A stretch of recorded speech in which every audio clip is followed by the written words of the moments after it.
पती मेल्यानंतर बांगड्या फोडतात ना इकडं पण का फोडतात बांगड्या का फोडतात त्यानंतर ती भगिनी बांगड्या घालत नाही का घालते ना मग तेव्हाच का फोडतात आपण लहान होतो मलेरियाचे डॉक्टर यायचे जिल्हा परिषदच्या शाळेत आपलं रक्त घेऊन जायचे कशावर काचाच्या पट्टीवर कारण मेडिकल असं सांगतं त्याचा कॅपिटल थंबरुले फिजिकली अप्रोचचा की काचाच्या पट्टीवर विषाणू जंतू जास्त वेळ राहतात नवरा मेला की त्याच्या शरीरावर जे बारीक बारीक केस असतात ना हे छिद्रे मोकळे होतात आणि ते व्हायरस त्याच्या शरीरावर जमा होतात बायको नवऱ्याच्या एकदम जवळ रडते ते व्हायरस तिच्या बांगडीवर जर आले काचावर तर जेवताना किंवा रडताना ते तोंडाजवळ हात गेला की नाका तोंडात तेच व्हायरस जातात आणि पती ज्या आजाराने मेला त्या संसर्गजन्य आजाराने बायको म्हणू नये म्हणून बांगडी फोडून व्हायरस समाप्त करायची पहिली टेक्नॉलॉजी हिंदू धर्माला समजले काय सोपी प्रक्रिया आहे मी दुसरं उदाहरण सांगतो तुम्हाला ते प्रेत उचललं की तुम्ही महिला वर्ग काय करतात साडीचा पदर घेऊन कोणाला गरज आहे का त्या प्रेताला वारा घालणं म्हणजे काय त्याचे व्हायरस आता संप्रेरित होत आहेत आणि तुम्ही रडायला लागणार आहे प्रेत उचलतात मग तुमचं तोंड आ होणार आहे ते व्हायरस तुमच्या पोटात जाऊ नये शरीरात जाऊ नये म्हणून तो साडीचा पदर असा तोंडाजवळ फिरवायचा असतो आणि एकाच वेळी सगळ्या महिलांनी जर तो तोंडाजवळ फिरवला ते व्हायरस जर 2.5 फुटाच्या वर बैठकीच्या वर गेले तर तुम्ही वाचू शकतात ही टेक्नॉलॉजी फक्त आपल्याकडे ऐका या अवनी तलावर भूमी तलावर शय्या तलावर पृथ्वी तलावर मृत्यू लोकात या जगामध्ये या विश्वामध्ये कोणीही नव्हतं आणि काहीही नव्हतं तेव्हा एकच चैतन्य होतं त्याचं नाव आहे निर्गुण निराकाल चैतन्य अर्थात पहिले कोटेच नव्हते काही चंद्र सूर्य तारा नाही अवघे शून्यचो होते पाहे कानोबा तेरे तेरे ते एकल्यानं कंटेचे म्हणून या येणे केले निर्माण 14 भुवने कोणी नव्हतं ब्रह्म एकाकी न रमते वा स एकाकी न रमते त्या ब्रह्माला एकट्याला करमत नव्हतं रमत नव्हतं आणि म्हणून त्याने ठरवलं की आपल्याला काहीतरी झालं पाहिजे एकी एकटाचे असोनी एकला विश्वी विश्वाकार होवोने या ठेला जया परिवो तैसाचे गमला नंदनंद अचोज अंबुला वो ऐसा लागवी हा माया सूत्रधारी त्यात परमात्म्याच्या ठिकाणी संकल्प निर्माण झाला आणि मग संकल्प निर्माण होत असताना त्याच्याकडे ईश्वर चैतन्याची भूमिका निर्माण झाली मग त्याने निर्माण करताना अवतार नावाची परिकल्पना सुरू झाली अवतारामध्ये आपल्याकडे साधारणतः श्रीमद भागवतामध्ये 24 अवताराला प्राधान्य आहे सकाळी उठल्यानंतर तुम्ही काय म्हटलं पाहिजे काय नाही म्हटलं पाहिजे ज्याचं त्याचं स्वातंत्र्य ज्याला त्याला आहे प्रत्येकाचं स्वातंत्र्य प्रत्येक जण त्याच्या भरोशावर आहे पण सकाळी उठल्यावर 2 अक्षर आणि 8 अक्षर आणि 2 शब्द म्हटले पाहिजे सकाळी उठल्या कमीत कमी 2 शब्द म्हणायचे किती शब्द 2 शब्द कोणती चहा आणि बिस्किट कोणते 2 शब्द भगवान परमात्मा काय म्हणायचं भगवान परमात्मा ही 2च शब्द काय म्हणायचे भगवान शब्दाचा अर्थ परमश्रद्धेय डोंगरेजी महाराज सांगायचे भ से भूमि ग से गगन भ से भूमि ग से गगन व से वायु न से नीर भ से भूमि ग से गगन व से वायु न से नीर इन 4 तत्वों से भगवान का चिंतन किया जाए तो मरते दम तक अग्नि नाम का तत्व दूर रहता है सो भगवान नाम की ताकत होती है भगवंताच्या नामाची ताकद आहे आणि म्हणूनच सकाळी उठल्यानंतर प्रत्येकाने भगवान म्हणायचं काय म्हणायचं परमात्मा म्हणायचं परमात्मा हा गणितशास्त्रीय शब्द आहे हा शब्दशास्त्रीय शब्द नाही बरं हा अंकशास्त्रीय शब्द आहे तुम्ही घरी गेल्यानंतर परमात्मा शब्द लिहा त्याला टोपी देऊ नका वर आडवी रेखा आडवी रेषा देऊ नका आणि परमात्मा शब्द मराठी आणि इंग्रजी गणितामध्ये अभ्यास करा प नावाचा अक्षर मराठीत कुठला अंक वाटतो 5 र नावाचा अक्षर 2 5 आणि 2 7 ठीक आहे त्यांचा दोष नाही माझी सावली पडल्याचा परिणाम आहे 5 आणि 2 7 म नावाचं अक्षर 4 7 आणि 4 11 तो मचा अर्धा काना बाजूला ठेवा अर्धा तर 8 काय चाललंय अर्धा तर उद्या येऊ अर्धा तर मी पण नाटक सांगतोय 11 आणि 8 19 पुन्हा मग 4 19 आणि 4 23 आणि दोन्ही मला अर्धा अर्धा काना अर्धा आणि अर्धा 1 23 आणि 1 तो परमात्मा कहने से 24 अवतारों की भागवत कथा सुनने का सत्कर्म लगता है का म्हणायचं परमात्मा 24 अवताराची श्रीमद भागवत कथा ऐकायचं पुण्य फक्त परमात्मा शब्दामध्ये लागतं वारकरी संप्रदायात 10 अवतारी 24 अवतारी नाही वारकरी 10 अवतारी मत्स्य कस्य वरा वामन नृसिंह परशुराम रामकृष्ण बुद्ध आणि कल्की या 10 अवतारामध्ये त्यातल्या त्यात वारकरी संप्रदाय 2 अवतारावर विशेष प्रेम करतो पूर्णावतार राम कृष्ण पूर्ण अवतार राम कृष्ण पूर्ण अवतार राम कृष्ण पूर्ण अवतार संहार अवतार राम कृष्ण पूर्ण अवतार राम कृष्ण दुर्जनाचा येणे करोनी संहार पूर्ण अवतार राम कृष्ण पूर्ण अवतार राम कृष्ण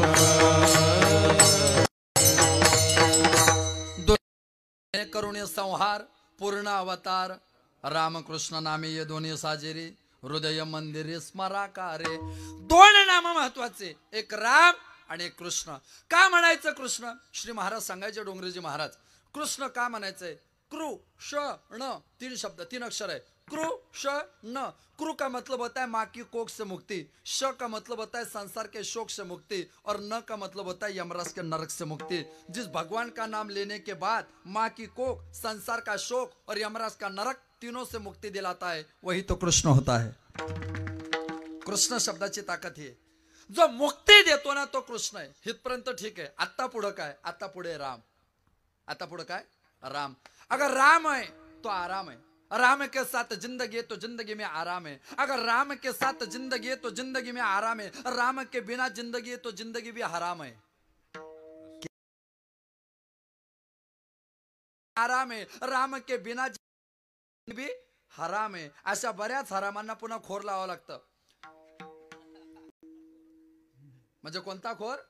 हा, सहस्रनाम पाठच आहे आपलं, असं आपण गृहीत धरू.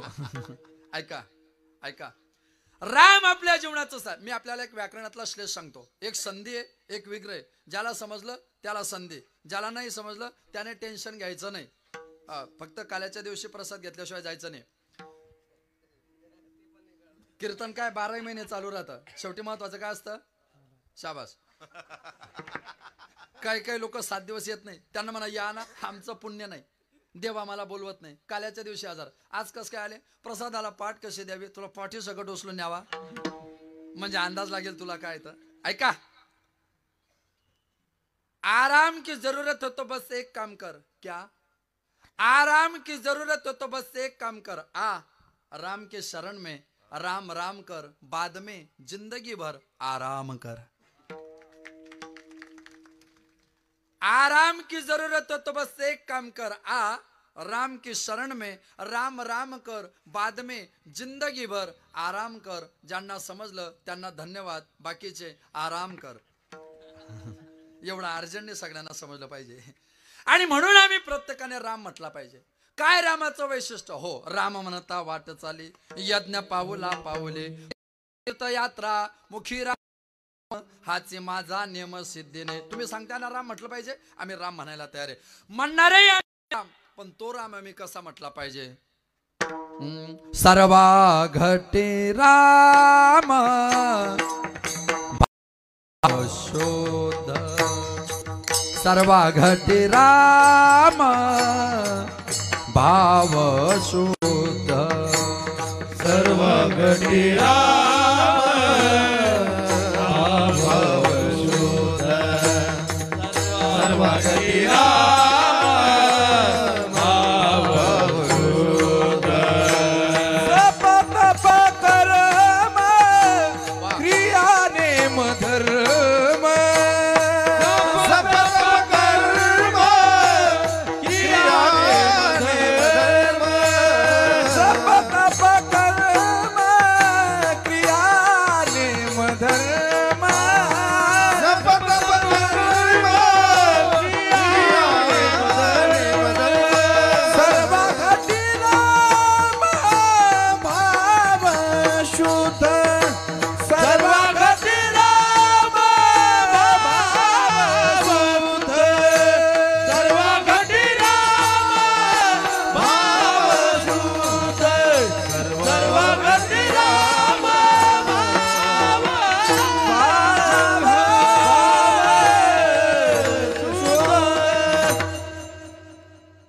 सर्वागती राम भाव शुद्ध. इथं बऱ्याच गाड्यांचे ऍक्सिडेंट होतात.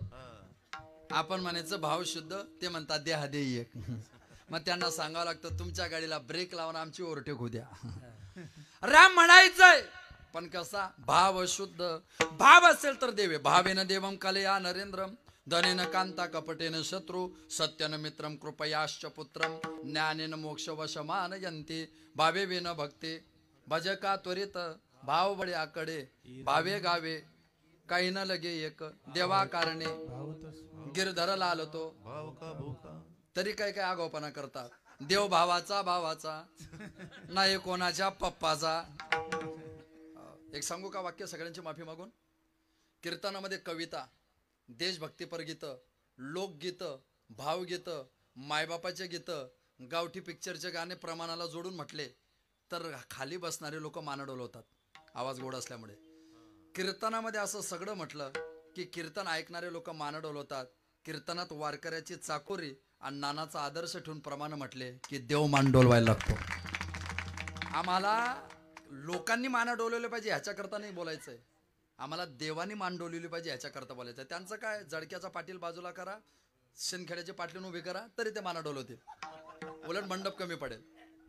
त्यात काही विशेष नाही. समाजाने मान डोलवावी ही कीर्तनाची व्याख्याच नाही, देवाने मान डोलवावी ही आपल्या संगीताची व्याख्या आहे, ही आपल्या संप्रदायाची व्याख्या आहे. आता ते कितपत पोहोचते कळेल तुम्हाला 8 दिवसात. तेव्हा राम आमच्या जीवनाचं साध्य आहे, राम आमच्या जीवनाचं सर्वस्व आहे म्हणणारे आम्ही राम. पण कसा? भावनेने. रामप्रभू वनवासात निघाले.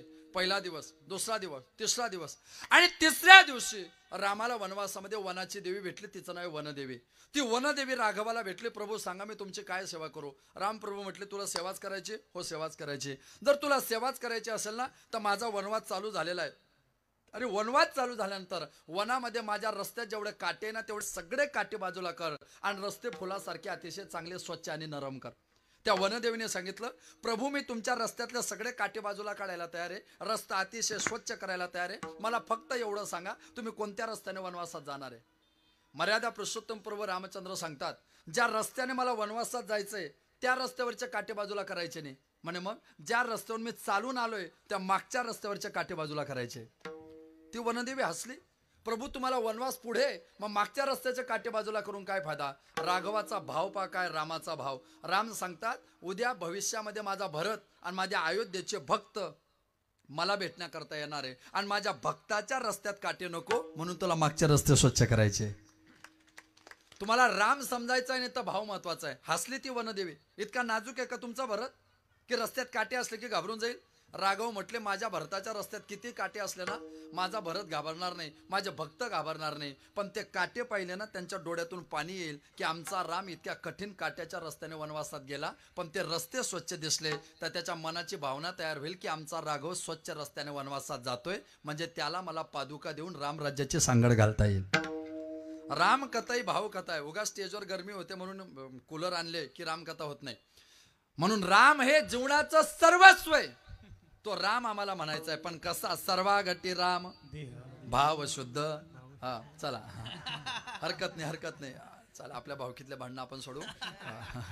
भाव शुद्ध आणि भाव शुद्ध असेल तर राम आपल्याला सुटतो. राम म्हणा तुम्ही पण भावना पवित्र पाहिजे. रामायणातला भावनेचा दुसरा एक प्रसंग असा आहे.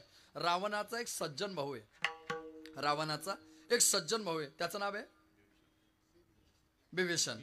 तो बिभीषण सकाळी उठला, त्याने अष्टदल काढलं. तुम्ही पुरुषांनी अष्टदल पाहिलंय का हो?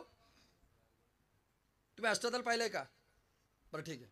तुम्ही महिलांनी पाहिलंय का अष्टदल? पाहिलंय का? नाही ना. हा त्याला मराठीत रांगोळी म्हणतात. तरी माना डोलवत आहे. हे कोरोनात पास झालेलं मटेरियल. अष्टदल म्हणजे रांगोळी. त्या रांगोळीमध्ये त्याने रामाचं नाव लिहिलं बिभीषणाने आणि ते नाव राक्षसांनी पाहिलं. राक्षसांनी ते नाव पाहिलं. सगळे राक्षस रावणाकडे गेले. आम्ही तुमचा विजय झाला पाहिजे आणि रामाचा पराजय झाला पाहिजे म्हणून तुम्हाला मदत करतोय आणि तुमचा सक्का भाऊ रामाचं चिंतन करतोय. काय चाललंय? अरे तुमचा सक्का भाऊ रामाचं चिंतन करतोय, आमच्याकडे पाहत सुद्धा नाही. रावण म्हटला शक्यच नाही. आम्ही पाहिलं डोळ्याने. चला चला. सगळेजण तिथं येऊन पाहतात तर त्याने तर रामना लिहिलं होतं. बिभीषणाला बाहेर बोलवलं. बिभीषणा काय दादा हे काय? रांगोळी. रांगोळी नाही, मध्ये काय लिहिलंय? ते 14 फेब्रुवारी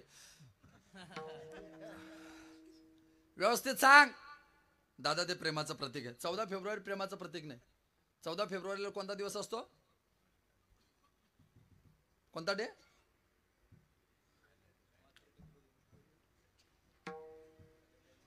मी आराम करू का एक तास? व्हॅलेंटाईन. व्हॅलेंटाईन हे काय? स्पेन महासत्तेत असताना स्पेनवर परक्यांनी आक्रमण केलं 15व्या शतकात. आणि स्पेनवर आक्रमण केल्यानंतर स्पेनचा राजा होता, त्याचं नाव होतं क्लॉडियस. त्या क्लॉडियस नावाच्या राजाने सगळ्या तरुणांना सांगितलं तुम्ही लग्न करायचं नाही, छातीचा कोट करायचा आणि देशाचं संरक्षण करायचं. एकही तरुण पोरांना क्लॉडियस लग्न करू देत नव्हता. हे तिथल्या कॅथोलिक धर्मगुरूच्या ध्यानात आलं की या सगळ्या पोरांना म्हणजे लग्न न करता देशाकरता समर्पित करतोय. त्या धर्मगुरूने सांगितलं तुम्ही कोणीच काळजी करू नका, तुम्हाला आवडेल त्या मुलीसोबत तुम्ही लग्न करायची तयारी दाखवा, तुमचं लग्न मी लावून देतो. म्हणजे देशाच्या विरोधात जाऊन त्या धर्मगुरूने स्पेनमध्ये लग्न लावायला सुरुवात केली. हे क्लॉडियस नावाच्या राजाच्या ध्यानात आलं. त्याने 14 फेब्रुवारी 1492ला त्या क्लॉडियस नावाच्या राजाने त्या धर्मगुरूला फासावर चढवलं. त्या धर्मगुरूचं नाव होतं व्हॅलेंटाईन. तो कॅथोलिक ख्रिश्चन धर्मगुरू होता. आणि त्या व्हॅलेंटाईनला फासावर चढवलं म्हणून त्याचे भाऊबंद त्याची पुण्यतिथी साजरी करतात. नाही आपला काही संबंध नाही, त्याच्या भाऊबंदांचा आपला काही संबंध नाही, तो त्याच्या भावकीचा विषय. स्पेन वाचा तुम्ही कधीतरी. आपल्याकडे माणसं वाचत नाही म्हणून वाचत नाही. त्याने ते काय प्रतीक, प्रेमाचं प्रतीक आहे दादा. दे कोणाच्या? तुमच्या आणि वहिनीच्या. ए बिभीषणा खोटं बोलू नको, रामाचं नाव आहे ते. तिथं माझा मंदोदरीचा काय संबंध आहे? नाही ना दादा, ते तुमचंच प्रेम आहे. म्हणजे राम म्हणजे रावण, म म्हणजे Mandodari, it equal to Ram. याला म्हणता खाटका जगात सप्ता बसवणे. जोक आहे का? भावना रावणाची रावण मंदोदरीची झाली, पण तीच भावना मात्र बिभीषणाने आपल्या अंतकरणात रामाची धारण केली. तुम्ही किती कठीण आणि विकट परिस्थितीत असाल तरी राम म्हणा, फक्त भाव पवित्र पाहिजे. सर्वा घटी राम, भाव शुद्ध. ती भावना जर शुद्ध असेल तर तुम्हाला राम म्हणणं कठीण नाही. तुमचं म्हणणं आमच्या लक्षात आलं, आम्ही राम म्हणणार आहोत. आम्हालाही समजलं राम म्हटलंच पाहिजे, आम्ही राम म्हणणारच आहोत. कधी म्हटलं पाहिजे? झोपायच्या आधी, जेवायच्या आधी. कधी? राम राम स्मरा. कधी? आधी. आधी सर्वांच्या आधी रामाचं स्मरण करा. काय विलो राम म्हटलं तर? राम म्हटलं तर सुखे सेवो ब्रह्मानंदा, गावो राम नाम सदा, नोहे मग बाधा काळ दूत यमाची. ज्याला रामाची बाधा त्याला काळाची बाधा नाही, काळाच्या दूताची बाधा नाही, म्हणजेच यमाची बाधा नाही. राम म्हटलं की तुमच्या जीवनात यम नाही, आणि ज्याच्या जीवनात राम आहे त्याला रामाचं धाम प्राप्त झाल्याशिवाय राहणार नाही. अभंगाच्या पहिल्या राम म्हणता रामाची होई जे, राम म्हणता रामाची होई जे, राम म्हणता रामाची होई, राम म्हणता रामाची होई, राम म्हणता रामाची होई जे, राम म्हणता रामाची होई जे, राम म्हणता रामाची होई जे, राम म्हणता रामाची होई.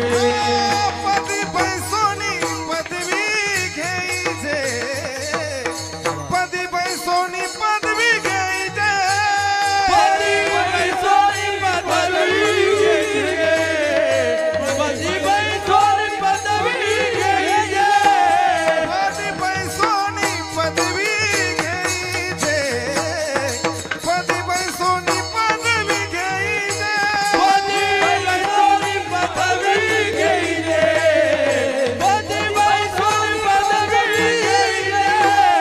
ऐसे सुख वचनी आहे, ऐसे सुख वचनी आहे, ऐसे सुख वचनी आहे, ऐसे सुख वचनी ऐसे सुख आहे. वचनी आहे, ऐसे सुख वचनी आहे, वचनी आहे, सुख वचनी आहे, ऐसे सुख वचनी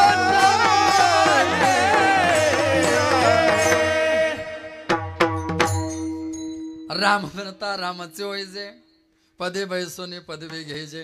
राम म्हटलं की रामाच्या धामापर्यंत आमचा प्रवास होतो. पण आपल्या जीवनाचं साध्य राम आहे का हो? आपल्या जीवनाचं साध्य प्रपंच आहे का परमार्थ आहे? त्यांचे देखलिया पाय, मग दुःख जाय सर्व माझे, जन्मा आल्याचे सार्थक एक विठ्ठलचे देखलिया. तुका म्हणे जन्मा आल्याचे सार्थक विठ्ठलचे एक विठ्ठलचे देखलिया, जन्मा आल्याचे सार्थक होय. कोण म्हणे? तुका म्हणे. आहे की नाही? जन्माची सार्थकता देवाजवळ आहे. मग देव आमचं प्रत्येकाचं मूळ. तुम्ही मूळपीठ राहणे संती, मूळ अधिष्ठान आमचं देव आहे. आणि जगाच्या इतिहासात कोणाला किती पुढे जाऊ द्या, जगाच्या इतिहासात कोणाला किती पुढे जाऊ द्या, जगाचं मूळ आपण आहे. जगाचं मूळ आपण आहे. कोणाला काही म्हणू द्या, मूळ आपण आहे. आपल्याशिवाय जग नाही, आपल्याशिवाय जग नाही. लोकांना किती म्हणू द्या. माझा एक मित्र मला अजूनही चिडवतो, आजचा म्हणून चंद्रावर, तू अजून धोत्रावर. लोक महाराज लोकांना असं चिडवतात म्हणून ते पॅन्डा घालायला लागले. एका महाराजांनी ते धोत्रावर कीर्तन केलं. 10 दिवसांनी बदनापूरच्या बाजारात आले आणि आज तरी एक जण म्हणजे तुम्हाला कुठेतरी पाहिलं हो. तो म्हणे मी परवा तुमच्याकडे कीर्तन करून गेलो. तो म्हणे तुम्ही परवा कपडे घालून आले होते हो. म्हणजे वारकऱ्याचे. की नाही? ऐका, कोणाला किती पुढे जाऊ द्या, जगाचं मूळ आपण आहे. तुझं ज्ञान विज्ञान तैसे वाटून देऊ. डार्विन होऊन गेला आपल्याकडे. डार्विन माहिती ना, परदेशात डार्विन. डार्विनचा सिद्धांत प्रसिद्ध आहे. आपले पूर्वज कोण होते? माकड. डार्विनचं म्हणणं काय, आपले पूर्वज कोण होते? माकड. त्या माकडाच्या पुढे काय झाले? माणसं. शिकलो ना शाळेत, माकडाचे काय झाले? अरे आम्ही वारकरी किती श्रीमंत विचाराने, आमच्याकडे केवढं मोठं थिंक टँक आहे. डार्विन सांगतो की आपले पूर्वज माकड होते, माकडाचे माणसं झाले. आमचा प्रश्न आहे डार्विनला, जर माकडाचे माणसं झाले तर आत्ता जे माकड आम्ही पाहतोय त्यांचे माणसं कधी? जर माकडाचे माणसं झाले असते तर माकड नावाची जात संपायला पाहिजे होती ना. त्या डार्विनला माकडात माणसं दिसताय, इथं आम्हाला माणसात. असं का? बरं बरं बरं बरं, तुमचं मत असेल तर माझं काहीच मत नाही. अरे टेक्नॉलॉजी काय असते, अपडेट व्हर्जन काय असतं, लेटेस्ट सिस्टम्स काय असतात, ते आमच्याकडे या ना.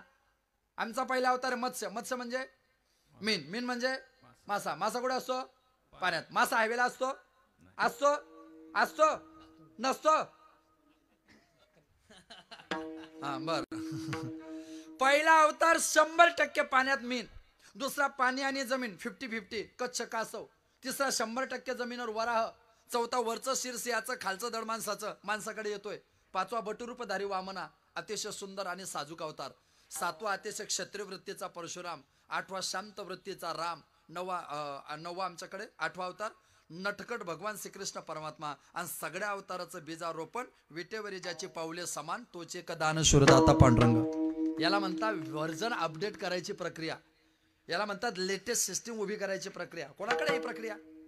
कोणाकडे? अरे जगात आम्ही तर तुम्ही. लोक म्हणतात फक्त तुम्ही वारकरी येडे. आम्ही कसले येडे?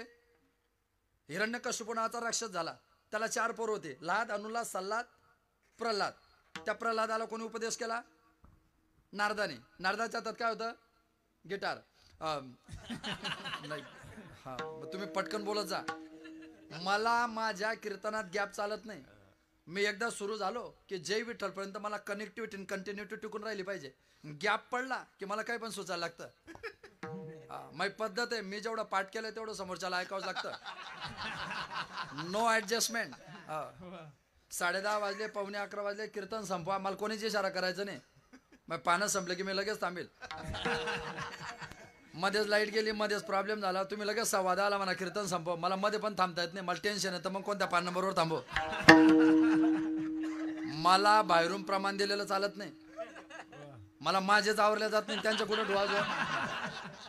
त्यात ते इमानदार पाहिजे. मला जायचं जालना, त्यांनी प्रमाण दिलं संभाजीनगर, त्यांचा गडा दाबू का मी आत्महत्या करू? त्याच्यापेक्षा कसं मी सांगेल तसं तुम्ही ताट बसा, शाबास. ऐका, नारदाच्या हातात विनाय. आत्ता कलियुग चालू आहे. कलियुगाचं आयुष्य 4,32,000. द्वापार 8,64,000. त्रेता 12,96,000. कृत 17,28,000. It equal 43,020. 43,20,000. आजच्या 43,20,000 वर्षापूर्वी हिरण्यकश्यप कृतयुगात झाला. त्या हिरण्यकश्यपूचा पोरगा, त्याला नारदाने उपदेश केला. आजच्या 43,20,000 वर्षापूर्वी विज्ञानाला व सुद्धा लिहिता येत नव्हता, तेव्हा आमच्याकडे नारद होते. नारदाजवळ विना होता आणि एवढ्या सुंदर विनाला एवढ्या बारीक तारा जन्माला घालायची टेक्नॉलॉजी वारकरी संप्रदायाकडे होती.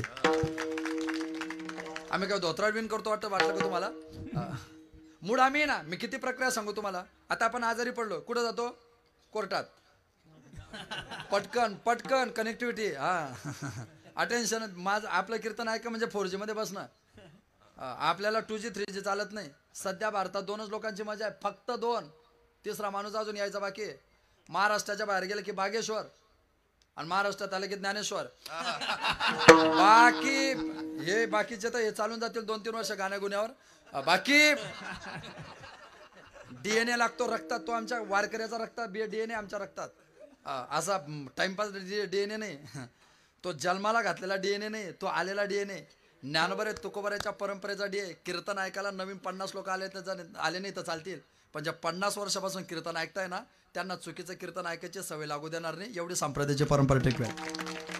ते टिकलीच पाहिजे, टिकविला त्याच्यासाठीच आहे. ज्या दिवशी तसं वाटणार नाही त्या दिवशी बाजूला काढून ठेवून. आजारी पडलो दवाखान्यात, आजारी पडल्यानंतर आम्ही ॲलोपॅथीकडे जातो, पण आजारी पडूच नाही याच्याकरता औषधी देण्याची ताकद फक्त अध्यात्माच्या आयुर्वेदात आहे. अरे आजारी पडल्यावर कोणी औषधी देईल, त्यात काय नवल आहे? ॲलोपॅथीचा शोध कोणी लावला? इंजेक्शन गोळी. ॲलोपॅथीचा शोध कोणी लावला? आपल्या जळकेकर महाराजने. ॲलोपॅथीचा शोध कोणी लावला? हिप्पोक्रेटिस. हिप्पोक्रेटिसचा जन्म कुठे झाला? ग्रीकमध्ये त्याचं गाव कोसमध्ये त्याचा जन्म झाला. इसवी पूर्व 370, इसवी पूर्व 460. 90 वर्ष जगला तो. त्याने ॲलोपॅथीचा शोध लावला. जगातले सगळे विद्वान त्याच्याकडे गेले आणि विद्वानांनी सांगितलं, तुम्ही खूप हुशार आहे, आम्हाला तुमचा सत्कार करायचा आहे. तो म्हणे, सत्कारावर पैसे खर्च करायचे नाही, सत्कारावर पैसे खर्च करायचे नाही, ते पैसे मला द्या. कोणी स्वार्थी असतं ना. आम्ही कीर्तनाला गेलो, 8-10 हार टाकतात. ते आम्ही नेहमी सांगतो, हारावर एवढे पैसे खर्च करण्यापेक्षा तेवढे पैसे बरं तो हार घातल्यावर हे जे शर्टाला डाग पडतात, हे दुसऱ्या दिवशी बाथरूम मध्ये जो आपल्या नावाने हरिपाठ चालतो तो आपल्याला माहिती असतो. आपण म्हणा, अगं तसं नाही, त्या लोकांनी प्रेमाने टाकले, त्यांना समजत नव्हतं. हा काय त्यांना समजत नव्हतं. तुला मग आपल्याला पुन्हा सांगावं लागतं, मला समजलं असतं तर तुला टाकलं असतं का? म्हणजे आता ज्यांना समजलं त्यांना धन्यवाद, बाकीच्यांकरता फिर मिलेंगे ब्रेक के बाद. हो, तो म्हटलं मला भारतात जायचंय. आला भारतात. काय यायचंय भारतात? ऐका हिप्पोक्रेटिसचं वाक्य, इथं बसलेल्या प्रत्येक भारतीयाची छाती फुलेल. हिप्पोक्रेटिस सांगतो, मला भारतात काय जायचंय? मला महाभारत पाहायचंय, मला श्रीमद भागवत पाहायचंय, चरक संहिता, श्रुश्रुत संहिता, निघंटू, प्रभाकर, माधव निदान, प्रभाकर चिकित्सा, रसायन रत्नावली. ऐका, या सगळ्या पातंजली प्रदीप या आयुर्वेदिक योगसूत्रसार, आयुर्वेदिक आणि आध्यात्मिक ग्रंथाचं दर्शन घ्यायचंय. कारण हे ग्रंथ जरी मी वाचले नसते तर मला ॲलोपॅथीचा शोध लावता आला नसता. जरी हिप्पोक्रेटिसचा शोध असला तरी आपल्यावर येतो. का माहिती का? समुद्र मंथनाची कथा झाली. वासुकी सर्पाची दोरी, मेरू पर्वताची रवी, आणि ते मंथन चालू असताना त्या डोंगरावर जे हजारो प्रकारचे झाडं होते, त्या झाडांची पानं, फुलं, फळं, साली, मुळ्या त्या मंथनामध्ये खाली पडायला लागल्या. पडताना त्या घासल्या गेल्या. घासताना त्याचा रस निघाला. तो रस धन्वंतरीने एका कलशात समुद्रामध्ये जमा केला आणि तोच सगळ्या झाडांच्या पानांचा, फुलांचा, फळांचा रस आयुर्वेदातला पहिला काढा तयार झाला. त्याचं नाव अमृत. समुद्राचं मंथन केलं की समुद्रात अमृत सापडतं, हे पहिल्यांदा आम्हाला समजलं. मग समुद्रात विहिरी खोदलं की डिझेल पेट्रोल सापडतं. नंतर मुकेश अंबानीला समजलं. पहिल्यांदा आपण आहे ना, जनक आपण आहे. ठीक आहे, ते आपल्याला मान्य नाही, तो भाग सोडून द्या. ब्लड रक्त, या रक्त गटाचे आपण जनक आहे. जगातला पहिलं रक्तदान 1667 झालं. एका कुत्र्याने दुसऱ्या कुत्र्याला रक्त दिलं 1667.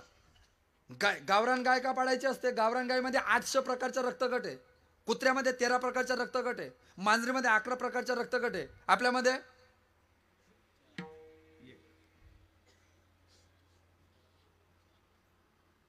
गणित चाललंय का? आपले रक्तगट किती आहे? 4. A B C D नाही का? अरे ABCD चालू झाली का? मला वाटलं तेच चालू आहे काय. A B O positive negative. काही माणसंही निगेटिव्ह आणि त्यांच्या रक्तगटही निगेटिव्ह. चमत्कारिक लोक आहे. Negative positive. 1937 आदम आदेलाचा पोरगा गरोदर राहील अमेरिकेत. पोरगा आत्ता जगात 300 माणसं असे ते गरोदर राहू शकतात. आदम आदेलाचा पोरगा गरोदर राहिला, त्याचं पोट कापलं, पोरगा जन्माला आला, पण रक्त जास्त गेल्यामुळे तो मरायच्या दारात टेकला. तो मरू नये म्हणून त्याला पहिलं रक्तदान दिलं. तिथं ब्लड बँका चालू झाल्या. त्याचा जनक भारत आहे. अरे तुम्हाला 1937 समजलं माणूस गरोदर राहू शकतो. आम्हाला कोट्यावधी वर्षापूर्वी समजलं की मर्यादा पुरुषोत्तम पूर्व रामचंद्रांच्या घराण्यात एक पूर्वज होऊन गेला. त्याचं नाव तर युवनाश्व नावाचा राजा. त्या युवनाश्व राजाच्या पोटी पोरगा जन्माला आला, त्याचं नाव मानधाता. त्याच मानधाताचा पोरगा हरिश्चंद्रन, त्याच्या कुलात रामाचा जन्म. मूळ आपणच आहे.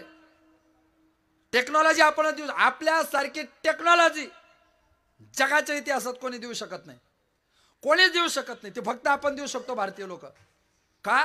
ज्ञानोबा तुकोबऱ्यांच्या वाङ्मयाची परंपरा आपलं बोट पकडून आहे. संत वाङ्मयाचा तुमच्यावर माझ्या प्रघात आहे.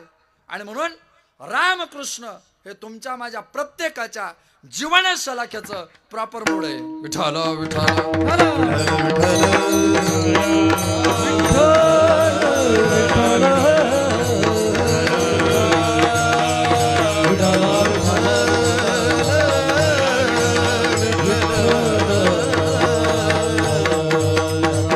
ऐका, मग मुळे जर आमचं राम असेल तर याच्यापेक्षा दुसरं मूळ आमच्याकरता दुसरं कोणतं आवश्यक? जगातली प्रत्येक भूमिका आम्ही जन्माला घातली. हा कोरोना आला, कोरोना, या कोरोनाच्या सगळ्या टेक्नॉलॉजी आपल्याकडे. सगळ्या. कोरोना हा कोणत्या भाषेतला शब्द आहे? कोरोना हा कोणत्या भाषेतला शब्द आहे?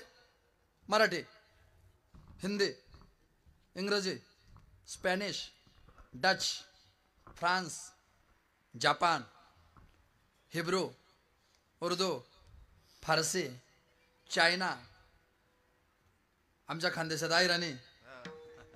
कुठल्या? कोरोना लॅटिन भाषेतला शब्द आहे. त्याचा मराठीत अर्थ होतो काटेरी मुकुट. काटेरी मुकुट. आपल्याकडे इतिहासामध्ये सैनिक काटेरी मुकुट घालायचे. त्याला 2-2, 3-3 इंचाचे असे बाहेर काटे राहायचे. तलवार जर तुटली तर त्या मुकुट त्याच्या पोटात घालायचा आणि त्या काट्याने पोट फाडायचं, शत्रूला संपवायचं. मग कोरोनाचा लोगो प्रोमो फोटो पाहिला का? असा गोलाकार आहे आणि त्याला बाहेर काटे. त्या कोरोनाचा फोटो तयार करण्याकरता भारताचा इतिहास तयार करावा लागला आधी. हे माहितीये? कोरोना हे नाव कोणी दिलं? कोरोना हे नाव कोणी दिलं? सायबर टाफे आणि जून अल्मेडा, जागतिक आरोग्य संघटनेचे डॉक्टर येते, जून अल्मेडाने नाव दिलं. त्याचं कोविड-19 नाव होतं. अख्खा देश घाबरत होता कोरोनाला, जग घाबरत होतं, पण आमचा जळगाव जिल्हा अजिबात घाबरत नव्हता. आम्ही एकाला विचारलं का रे का घाबरत नाही? तो म्हणे पासिंगच आपल्या जळगाव जिल्ह्याची आहे. 19. आता काही लोकांच्या बुद्धीला पर्याय नसतो.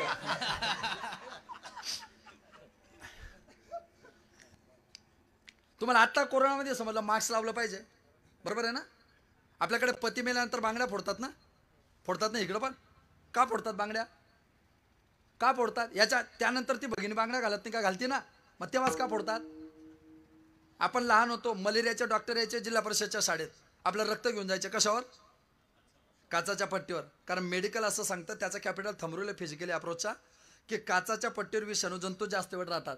नवरा मेला की त्याच्या शरीरावर जे बारीक बारीक केस असतात ना, हे छिद्रे मोकळे होतात आणि ते व्हायरस त्याच्या शरीरावर जमा होतात. बायको नवऱ्याच्या एकदम जवळ रडते, ते व्हायरस तिच्या बांगडीवर जर आले काचावर, तर जेवताना किंवा रडताना ते तोंडाजवळ हात गेला की नाकातोंडात तेच व्हायरस जातात. आणि पती ज्या आजाराने मेला त्या संसर्गजन्य आजाराने बायको म्हणू नये म्हणून बांगडी फोडून व्हायरस समाप्त करायची पहिली टेक्नॉलॉजी हिंदू धर्माला समजले. काय सोपी प्रक्रिया आहे. मी दुसरं उदाहरण सांगतो तुम्हाला. ते प्रेत उचललं की तुम्ही महिला वर्ग काय करतात? साडीचा पदर घेऊन. कोणाला गरज आहे का? त्या प्रेताला वारा घालणं म्हणजे काय? त्याचे व्हायरस आता संप्रेरित होत आहेत आणि तुम्ही रडायला लागणार आहे. प्रेत उचलतात, मग तुमचं तोंड होणार आहे. ते व्हायरस तुमच्या पोटात जाऊ नये, शरीरात जाऊ नये म्हणून तो साडीचा पदर असा तोंडाजवळ फिरवायचा असतो. आणि एकाच वेळी सगळ्या महिलांनी जर तो तोंडाजवळ फिरवला, ते व्हायरस जर 2.5 फुटाच्या वर बैठकीच्या वर गेले तर तुम्ही वाचू शकतात. ही टेक्नॉलॉजी फक्त आपल्याकडे. मी तुम्हाला कितीतरी मुद्दे सांगू शकतो की रामाच्या कृष्णाचा देश जगाचा गुरु आहे, पण मग ते एका कीर्तनात आणि एका पाकिटात मी एवढं ज्ञान देत नाही. ते माझे कॅपिटल रूल आहे. हळूहळू डाडे डाडे केतू लेणे एक वेडे, एका पाकिटात काय काय कडे. ही अर्धी ओवी ज्ञानेश्वर महाराजांची आणि उरलेली अर्धी ज्ञानेश्वर महाराजांची. ज्यांना समजलं त्यांना धन्यवाद. बाकीच्यांकरता मी पुन्हा येईल. काळजी करू नका, आम्ही जेऊ, बाकी कोणी नाही येणार. येण्याची घमेंड आमच्यातच आहे. ऐका, आम्ही मूळ आहोत. जगातलं सूत्र आमच्याकडे कोणाकडेच नाही.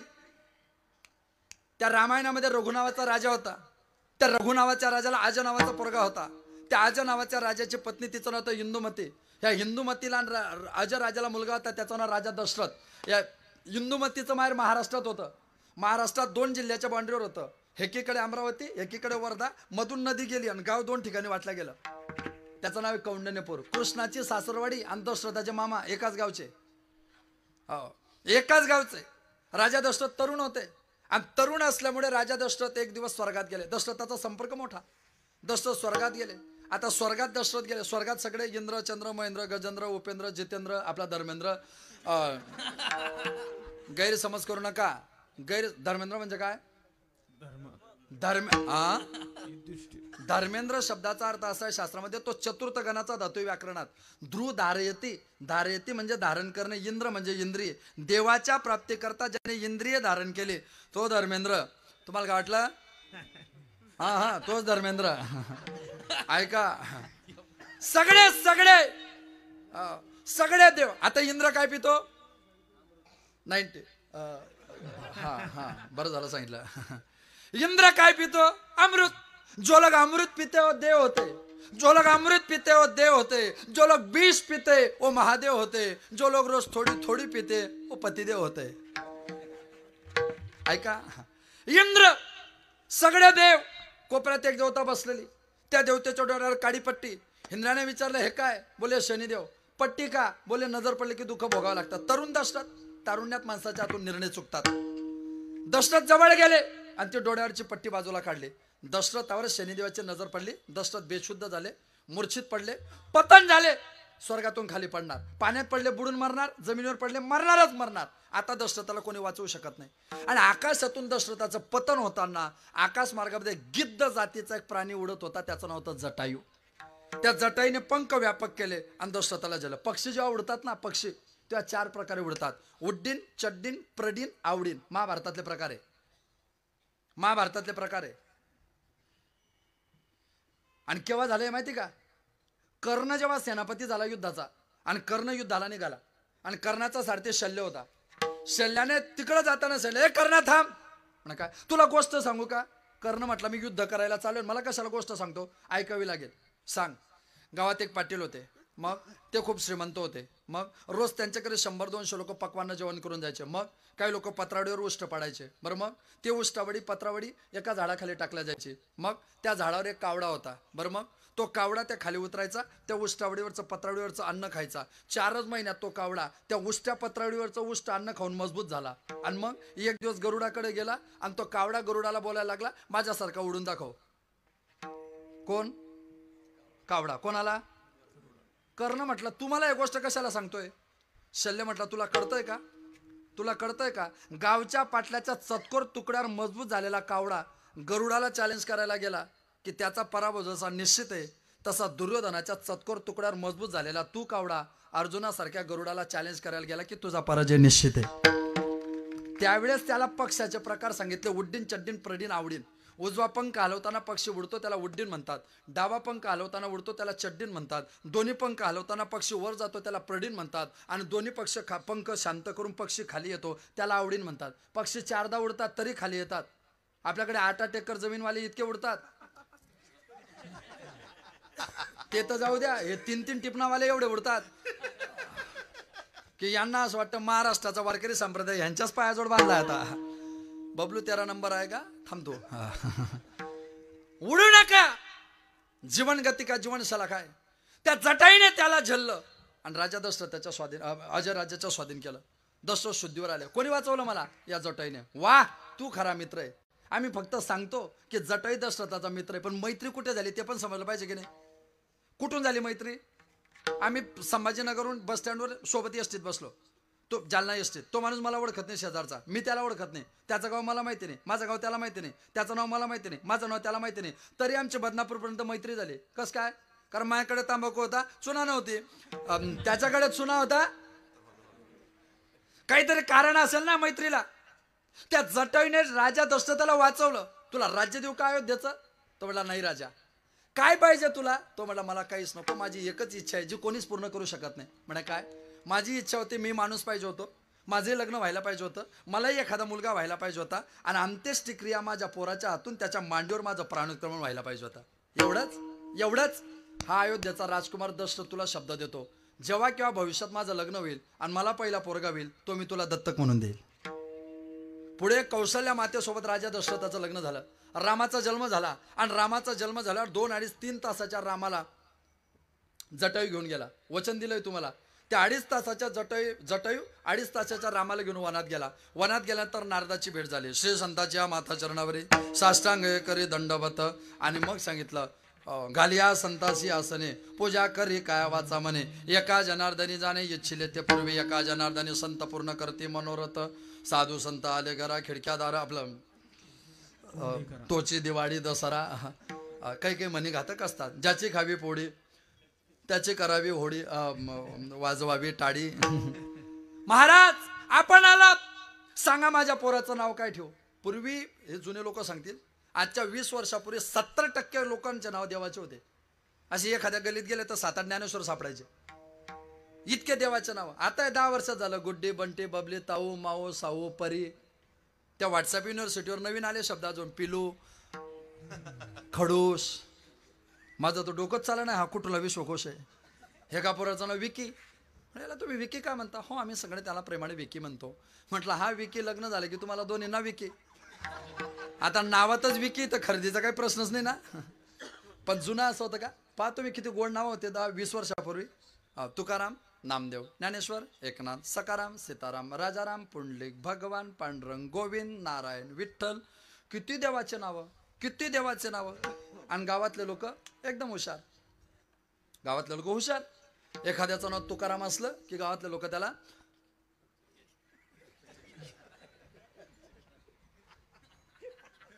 नामदेव असलं की एकनाथ असलं की भगवान असलं की गोविंद असलं की नारायण असलं की पांडुरंग असलं की विठ्ठल असलं की. तुम्ही एवढे हुशार आहे म्हणून मी माझं नाव सांगत नाही तर चालू कीर्तनात तुम्ही माझा उद्धार कराल. आता हे जर इतके हुशार आहे तर ते घरी झोपलेले कसे असतील? बरं झालं ते ब्रह्मज्ञानी आले नाही इथं. ऐका, सांगा महाराज याचं नाव काय ठेवू? ह्याचं नाव राम असेल. असं हो. पण मग तुला मुलगा कसा रे? तू तर पक्षी नाही, हा दत्तक आहे. कशाला पाहिजे तुला पोरगा? मरताना मला त्याच्या मांडीवर शरीर सोडायचंय आणि अंत्येष्टिक्रिया त्याने करावी म्हणून मी वाट पाहतोय. ह्या दोनच अपेक्षा आहेत का? हो. माझ्यावर विश्वास ठेव, पोरगा तुझाच आहे. पण तुझा पोरगा तुझी ठेव म्हणून राजा दशरथाला परत कर. आणि तुझा मरण काल जवळ आला ना, फक्त राम म्हण. तो राम तुझ्या जवळ येऊन त्याला त्याचं धाम दिल्याशिवाय राहणार नाही. संताची पायी पुन्हा त्या रामाला घेतलं आणि राजा दशरथाच्या स्वाधीन केलं. आणि मग रामप्रभू वनवासात असताना जटायूचा अंतकाळ जवळ आला आणि रामप्रभू तिथं आले. अंतकाले ज्याच्या नामाले मुखा तो का म्हणे सुका पार नाही. त्याने सांगितलं महाराज, जटायूला राघवाने सांगितलं तुला वाचायचंय का? तो म्हटलं अजिबात नाही. रामायणाची गोड परिभाषा आहे. जन्म जन्म मुनी जतन कराई अंतराम काही आवत नाही. जतन कराई अंतराम कही आवत नाही. जासु नाम बल शंकर काशी देत सबई समगति अविनाशी. जासु नाम दर्शन अविनाशी देत जन्म जन्म मुनि जतन कराई अंतराम कही आवत नाही. जासु नाम बल शंकर काशी देत सबई समगति अविनाशी. श्री राम जय राम जय जय राम. श्री राम जय राम जय जय राम. श्री राम जय राम जय जय राम. श्री राम जय राम जय जय राम.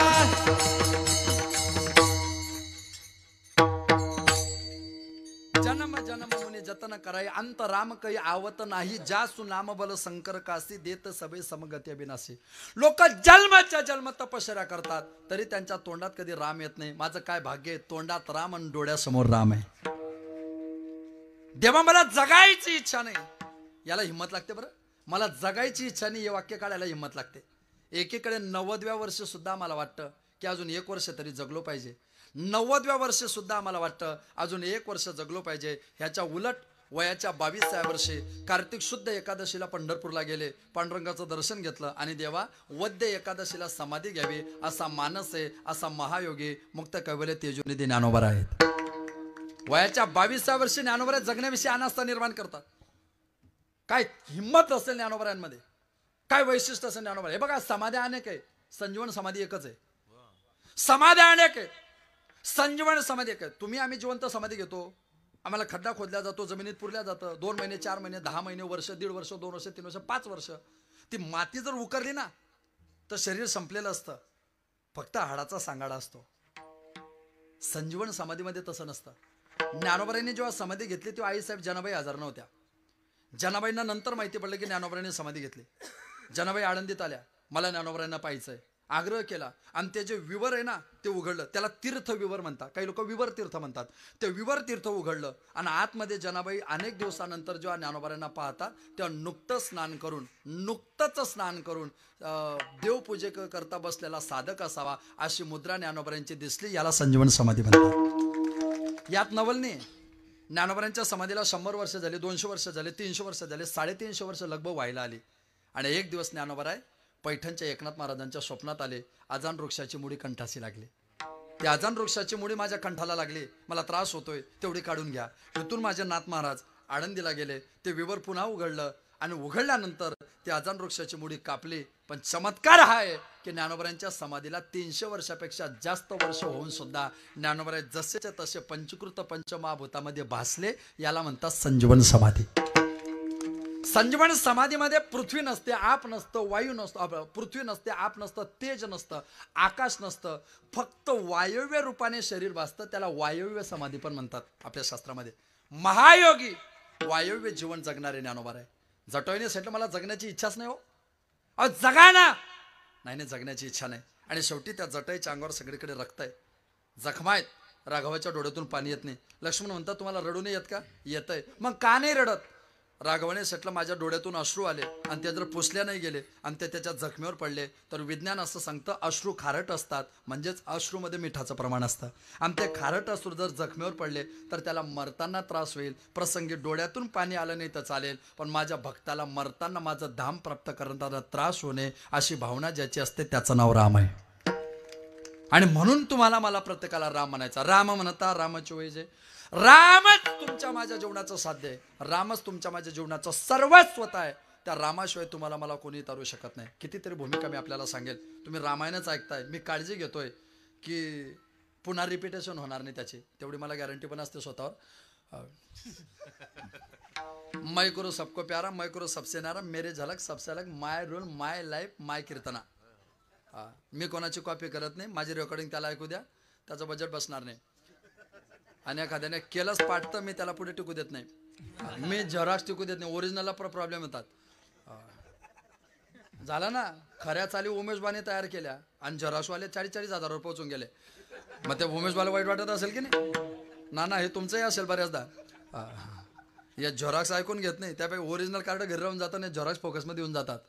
ऐका त्या प्रक्रियेमध्ये रामप्रभूचं जीवन आहे. रामप्रभू वनवासात आले. वनवासात आल्यानंतर त्या समुद्राच्या तीरावर आले आणि समुद्राच्या तीरावर ज्योतिर्लिंग स्थापन केलं. ज्योतिर्लिंग काय करतात? आपला उद्धार करतात. नरहरी महाराजांचा गोळाभंग आहे की ज्योतिर्लिंगाच्या स्मरणाने काय होतं. सत्य ज्योतिर्लिंग बारा, सत्य ज्योतिर्लिंग बारा, प्रातःकाळी स्मरण करा, प्रातःकाळी स्मरण करा, कोटी कुळे उतारा, कोटी कुळे उतारा, भवहतरा पापन, भवहतरा पापन,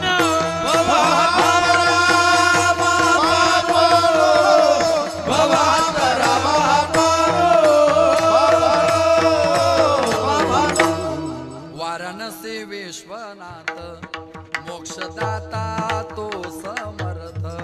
आणि म्हणून ठरवलं की आपण काय केलं पाहिजे. ज्योतिर्लिंगाची स्थापना केली. ओंकार ममलेश्वर, शेतबंध रामेश्वर, भीमा उगमी भीमा शंकर, कृष्णेश्वर विरुडे ओंकार ममलेश्वर शेतबंध रामेश्वर.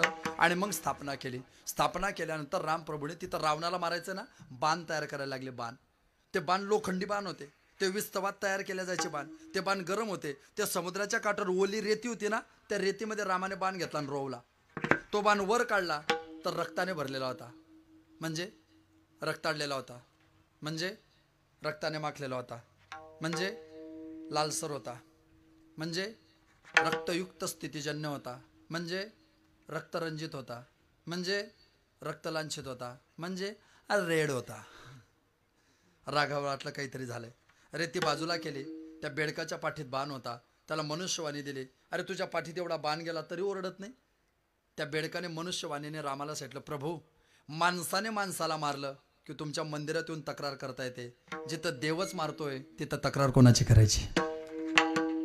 दुनिया जिसे ठुकराती उसे भगवान अपनाता है. खुद भगवान जिसे ठुकराएगा उसे कौन अपनाएगा? काळजी करू नको, मी तुला तिर्यक योनीतून बाजूला काढतो. बेडकाची योनी तिर्यक आहे शास्त्रामध्ये. तुला तिर्यक योनीतून मोक्ष देतो. त्याने सांगितलं, नाही प्रभू, मला मोक्ष नकोय, मला तुमच्या जवळ यायचंय. आणि त्याने प्राण सोडले. त्याच्या शरीरातून दिव्य ज्योत निघाली आणि ती रामाच्या ज्योतीला प्राप्त झाली. राम म्हणता रामची होय जे. आम्हाला राम समजला पाहिजे. रामाचा अधिष्ठान आमच्यापर्यंत पोहोचलं पाहिजे. शेवटचा मुद्दा सांगतो. रामायणात रामाचा युद्धाचा असा फोटो आहे.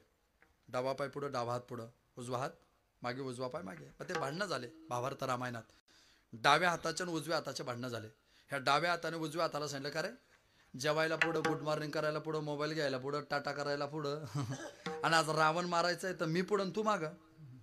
डावा हात पुढे ना. उजव्या हाताने सांगितलं, आगाऊपणा करू नको, मी रामाच्या कानाजवळ आहे. कानात जाऊन रामाला विचारतोय, रावणाला एका बाणात मारू का याला 2-4 बाणाचा मार जास्त खाऊ देऊ तुझ्या फायद्यासाठी? मी भावनेशिवाय रामायणच नाही. हो. आणि मग ते रामाचा बाण ठेवायची जागा त्याला भाता म्हणतो. पण रामाचा भाता कोणता आहे? अक्षय भाता. रामाचा बाण शत्रूला लागला की आपोआप बाहेर निघतो आणि भात्यामध्ये जमा होतो. जेव्हा रावणाला रामाने बाण मारला, तो बाण रावणाला लागला. त्या रावणाच्या रक्ताचा थेंब त्या बाणाला लागला. तो बाण बाहेर निघाला, भात्यात नाही गेला. भात्यात नाही गेला. त्याने रामाच्या पायाला स्पर्श केला आणि मग भातात गेला. दुसरा बाण पुन्हा तसं, तिसरा बाण पुन्हा तसं. रामाला आश्चर्य वाटलं, असं काय होतंय? युद्धविराम झाला आणि रामाने त्या बाणाला विचारलं, का रे कालपर्यंत तुम्ही शत्रूला लागले की सरळ भात्यामध्ये येत होते, आज शत्रूला लागल्यानंतर तुम्ही माझ्या पायाला का स्पर्श करताय? त्या बाणाने सांगितलं, प्रभू कालपर्यंत तुमचा शत्रू मारला की आम्ही भात्यामध्ये येत होतो, आज मात्र तसं होत नाही. आम्ही रावणाला लागतो, रावणाच्या रक्ताचा थेंब आम्हाला लागतो आणि त्या रक्ताच्या थेंबातून श्रीराम श्रीराम ध्वनी ऐकू येतो. मग प्रश्न पडला, रावण एवढा वैरी आहे तरी राम म्हणतो. आम्ही रात्रंदिवस रामाच्या पाठीवर ओझं बनून राहतोय तरी राम म्हटलं नाही. लाज वाटली, पाया पडतोय आणि माफी मागून तुमचं ओझं बनायचा प्रयत्न करतोय. कोण? बाण. त्याला लाज वाटली की आपल्या हातून चुकी झाली. असे बरेच बाण 70-70 वर्षाचे होऊन गेले. त्यांना का राम म्हणा वाटत नसेल हो? काय अडचण आहे त्यांना? त्यांनी राम म्हणावा म्हणजे ते राम होतील. राम म्हणता रामची होय जे. तो रामच तुमच्या माझ्या जीवन. पण पडदाच एवढा मोठा आहे अज्ञानाचा की त्याला पर्याय नाही. कबीर महाराजांची गोड भाषा आहे. घुंगट का पट खोल तुझे राम मिलेगा. घुंगट का पट खोल तुझे राम मिलेगा. घुंगट का पट खोल तुझे राम मिलेगा. घुंगट का पट खोल तुझे राम मिलेगा. तुझे राम मिलेगा, तुझे श्याम मिलेगा. ओ तुझे राम मिलेगा, तुझे श्याम मिलेगा. तुझे राम मिलेगा, तुझे श्याम मिलेगा. ओ तुझे राम मिलेगा, तुझे श्याम मिलेगा. घूंघट का पट खोल तुझे राम मिलेगा. घूंघट का पट खोल तुझे राम मिलेगा. घूंघट का पट खोल तुझे राम मिलेगा. घूंघट का पट खोल तुझे राम मिलेगा. मिलेगा तुझे राम मिलेगा, तुझे श्याम मिलेगा. क्यों? घूंघट का पट खोल, घूंघट का पट खोल, तुझे राम मिलेगा. अजूनही कोणाला वाटत असेल की राम नाही त्याला शेवटची संधी आता 22 जानेवारीच्या आत. घोंगाट का पट खोल, माझी भाषा समजते ना? घोंगाट का पट खोल तुझे राम मिलेगा, घोंगाट का पट खोल तुझे राम मिलेगा. घोंगट म्हणजे अज्ञान. हा अज्ञानाचा पडदा बाजूला करा, तुम्हालाही राम दिसण्याची शक्यता आहे. आणि म्हणून सगळ्यांनी एकच करायचंय, राम म्हणायचंय. काव जळकेकर, वारकरी लोक पांडुरंगाशिवाय विचार करत नाही. तुमचं काय चाललंय आज? राम राम राम राम असं नसतं. जगातल्या सगळ्या स्त्रिया आईसारख्या असतात, आपल्या दादूची मम्मी सोडून. हो, ते ब्रॅकेट सबसिडीत काही प्रकरणं पास करावं लागतात. जगातले प्रत्येक स्त्री आईसारखी असते. तरी पाय दाबायचे असले, सेवा करायची असले तर आपल्याच आईची करायची असते. चिंतन कोणत्याही देवाचं करायचं असतं, पण योग्य वेळ आली की आपल्याच देवाचं चिंतन करायचं असतं. आणि आपला एकच देव आहे. कोणता? विठोबा रखुमाई, विठोबा रखुमाई, विठोबा रखुमाई, विठोबा रखुमाई,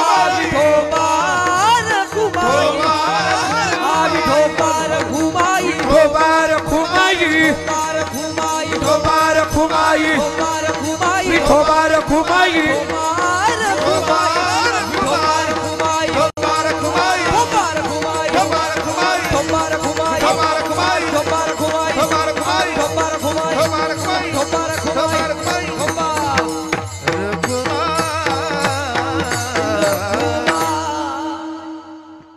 वेळ आपल्या सगळ्यांची समाप्ती. आपल्याकडे 15 मिनिटं अजून.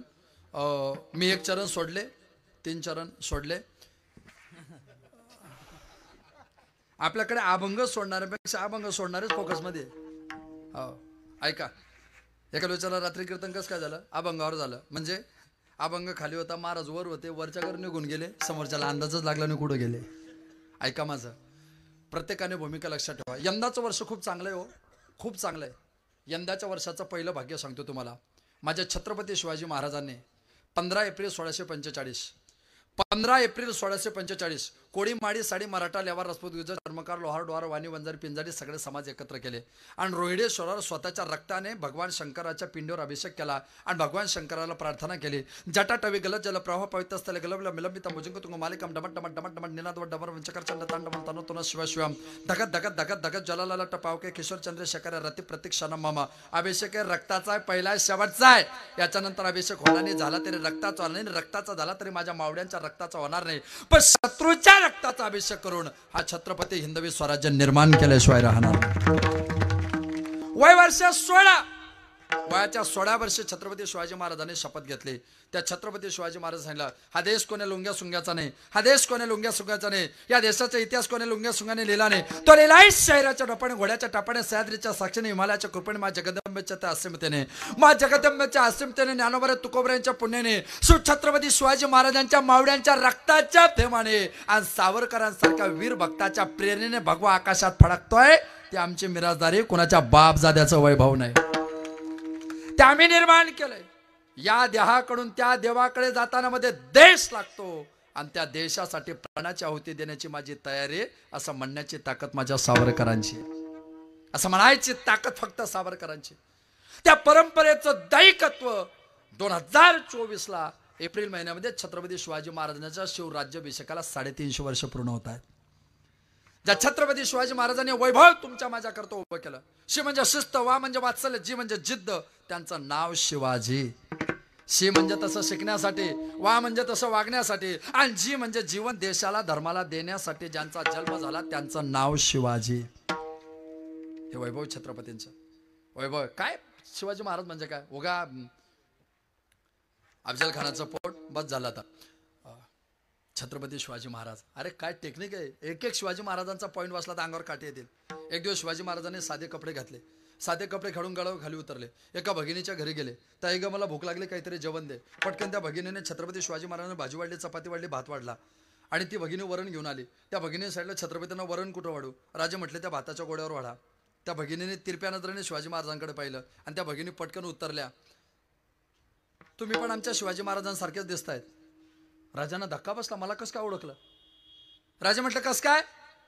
त्या म्हटल्या त्या भातावर जर वरण टाकलं ना ते भातात कमी जाईल आणि खाली जास्त सांडल्या जाईल. त्या भाताला वडण करा, आडं करा, म्हणजे त्याच्यात वरण साठवता येईल आणि तुम्हाला पोटभर जेवण करता येईल. राजे म्हटले याचा छत्रपती शिवाजी महाराजांशी काय संबंध? त्या भगिनी म्हटले आमचे राजे किल्ले भरपूर घेत आहेत, पण त्या किल्ल्यांना तटबंद्या बांधून वडण लावत नाही ना, म्हणून म्हटलं तुम्ही आमच्या शिवाजी महाराजांसारखे दिसताय. राजे शब्द बोलल्याने जेवण करून गडावर निघून गेले. दुसऱ्या दिवशी राजमाता राष्ट्रमाता जिजाऊंच्या हातून त्या भगिनीचा सत्कार केला. सगळे स्थापत्य शास्त्रज्ञ मीन्स इंजिनियर बोलवले आणि तिथून पुढे गडांना छत्रपती शिवाजी महाराजांनी तटबंद्या बांधायला सुरुवात केली. एका स्वयंपाक करणाऱ्या भगिनीकडून एवढं मोठं ज्ञान घेताना मी राजा आहे ही आड ज्याच्या आलं नाही असा अहंकार रहित जगातला पहिला राजा छत्रपती शिवाजी महाराज. हे जमलं पाहिजे. हे जमतं का? एखाद्याने 50 कीर्तन ऐकले त्याला म्हणा चला जळकेकरचं कीर्तन आमदार साहेबांनी मोठा सप्ताह ठेवलाय. आता कुणाचं ऐकू वाटत नाही हो, तुम्ही समाधी घ्या हो, आम्ही फुकट येऊ. म्हणजे काय 50 कीर्तन ऐकले की 50 कीर्तन ऐकलं की कीर्तन ऐकू वाटत नाही म्हणजे एवढे हुशार झाले तुम्ही? आश्चर्य की नाही? आता आमची 30-35 40 आतले महाराज लोक खूप कीर्तनाचा कंटाळा आलाय हो, कीर्तन बंद करायला वाटतं. तुम्ही खरंच बंद करा हो, तुमचे बंद होतील तेव्हा संप्रदायाला चांगले दिवस येतील. म्हणजे काय चाललं काय आपल्याकडे? आता माझं तोंड तसं त्याला मी काही करू शकत नाही, हे सगळ्यांनाच माहिती आहे. तो माझा प्रॉब्लेम आहे, पण ते खरं असतं माझं.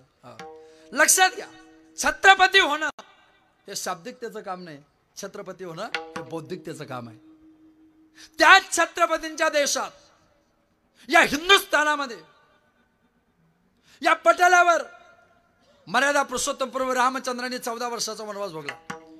मर्यादा पुरुषोत्तम प्रभू रामचंद्रांनी 14 वर्षाचा वनवास भोगला.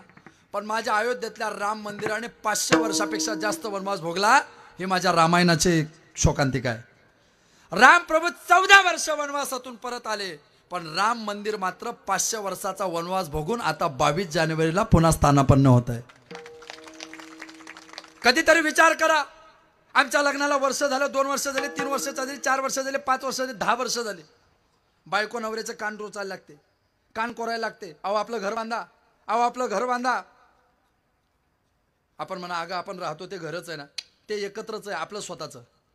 लग्नाला 10 वर्ष झाले ना दादा, आपली पत्नी आपली सहचारिणी आपली जोडीदारीने आपल्याला सांगते आपलं स्वतःचं घर बांधा. 1528 पासून माझी आई सीता माता रामाला दररोज सांगत असतील आपण किती दिवस तंबूत रांधायचं, आपणही घर बांधा. सीता माता बोलल्या असतील ना की आपणही घर बांधा.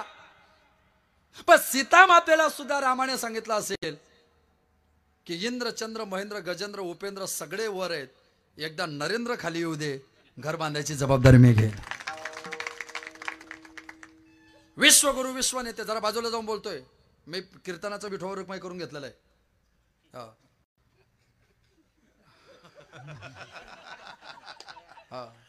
म्हणजे गडबड नको.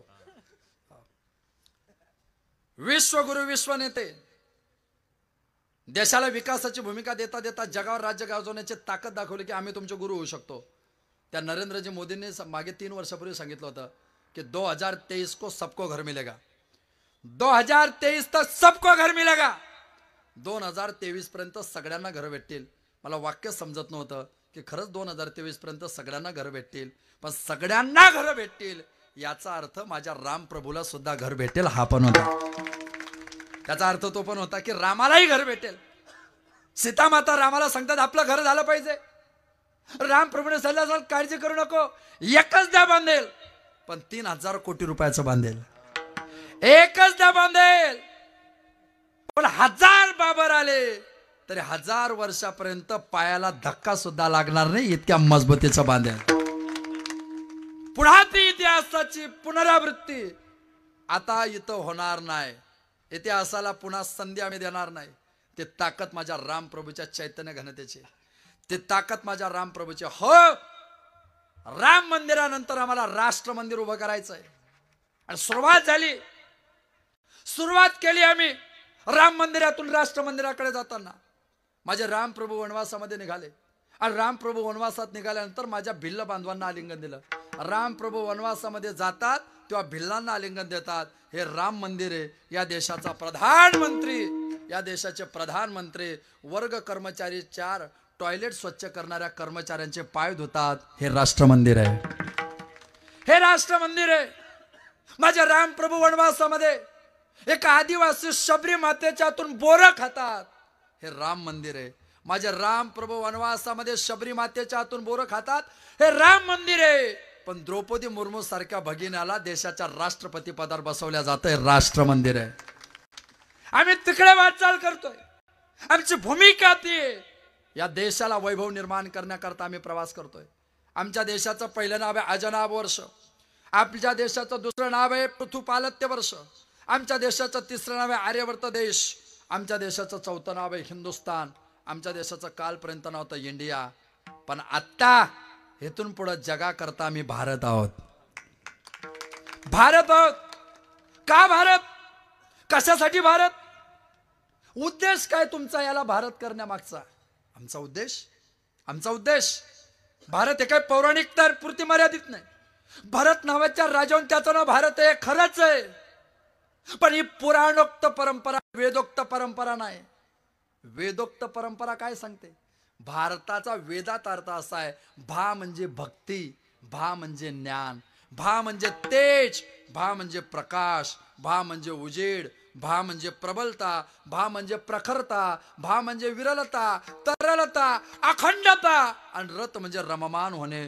जो देश भक्तीमध्ये, ज्ञानामध्ये, प्रकाशामध्ये, तेजामध्ये, उजाळामध्ये, प्रबलतेमध्ये, प्रखरतेमध्ये रथ होऊन जगाचा गुरु बनायचा प्रयत्न करतोय, तो भारत विश्वगुरु बनतोय. म्हणून आम्ही भारत आहोत. म्हणून आम्ही भारत बनून उद्याची जबाबदारी घेण्याची ताकद आहे. कोणामध्येही ताकद, कोणामध्येही ताकद. ते ताकद आमच्यामध्ये, तो वैभव आमच्यामध्ये. हे बघा, हात दुखला ना हाताचा आराम करता येतो, पाय दुखला ना पायाचा आराम करता येतो, डोकं दुखलं ना डोक्याचा आराम करता येतो, हृदय दुखलं ना मग आराम होतो. तळपायाच्या नखापासून डोक्याच्या केसापर्यंत सगळ्या शरीराने आराम केला तर चालेल.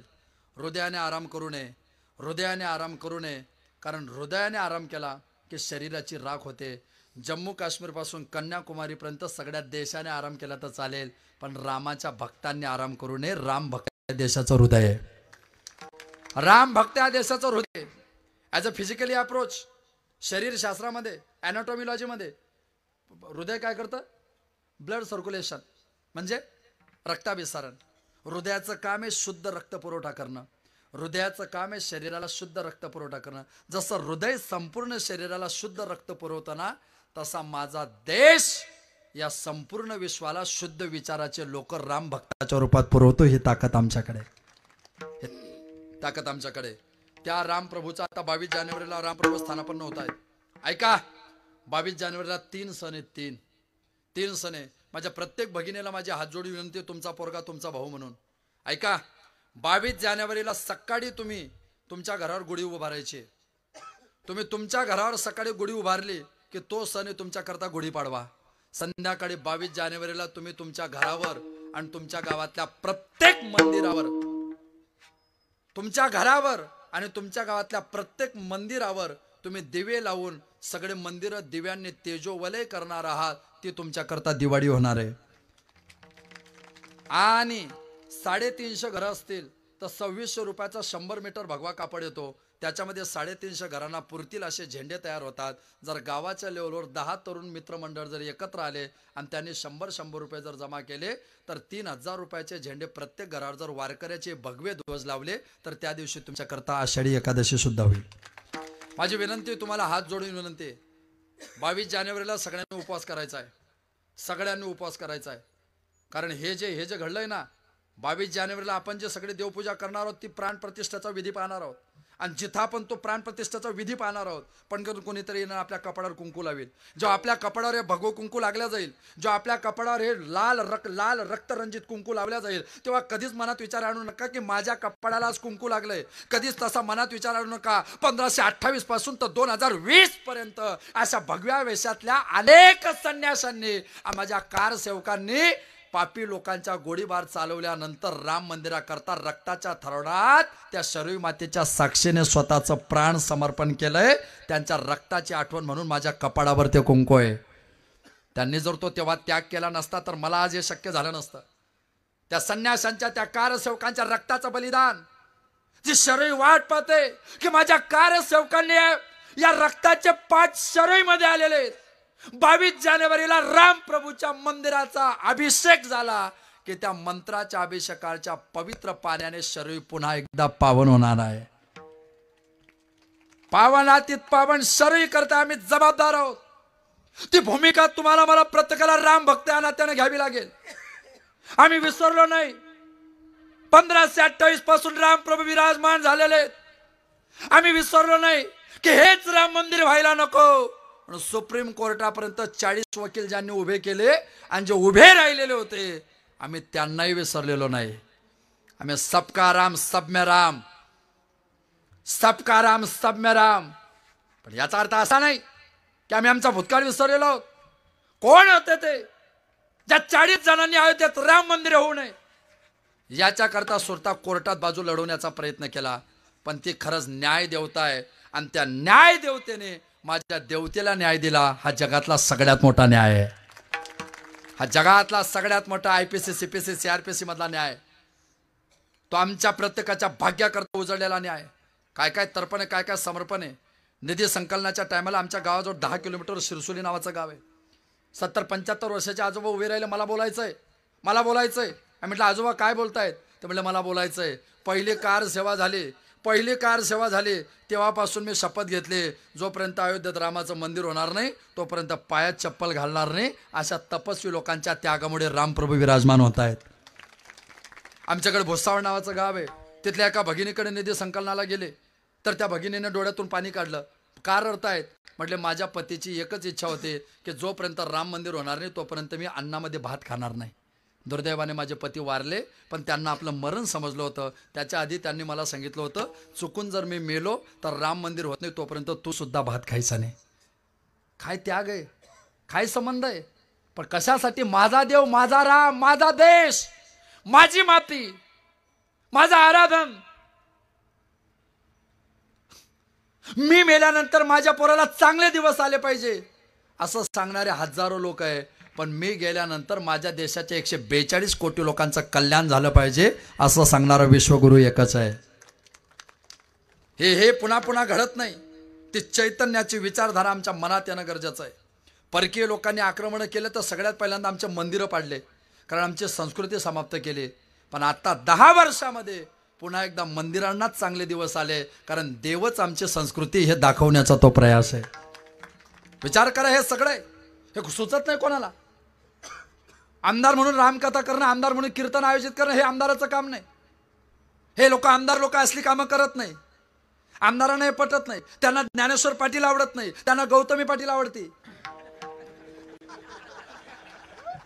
पण आपले आमदार साहेब हे सगळं करतायत कारण ते जिथून लढतायत ते संस्कृतीचं बीजारोपण आहे, सभ्यतेचं बीजारोपण आहे.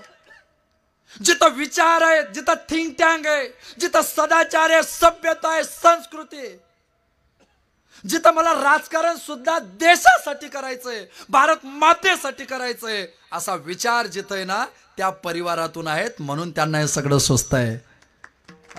म्हणून सुचत आहे असं सुचत नाही. त्याच्याकरता विचाराचा पिंड सुद्धा वारकऱ्याचा असावा लागतो. त्याच्याकरता पिंड सुद्धा जिथं काम करतो तो समाजकारणाचा वसा संस्कृतीचं बोट पकडणारा असावा लागतो. हे कोणालाही जमणार नाही. हे कोणी करू शकणार नाही. 22 जानेवारी लांब नाही. अनुभवूनच घ्या एकदा. 288 पैकी किती लोक रामाचा आनंद करतात तर तेव्हाच कळून जाईल तुम्हाला पुढे काय करायचं आहे. म्हणजे आपला केला इशारा जाता जाता साहेब. आपलं काय माहिती का, मी ज्या परिवारातून आलोय आमच्याकडे असं म्हणतात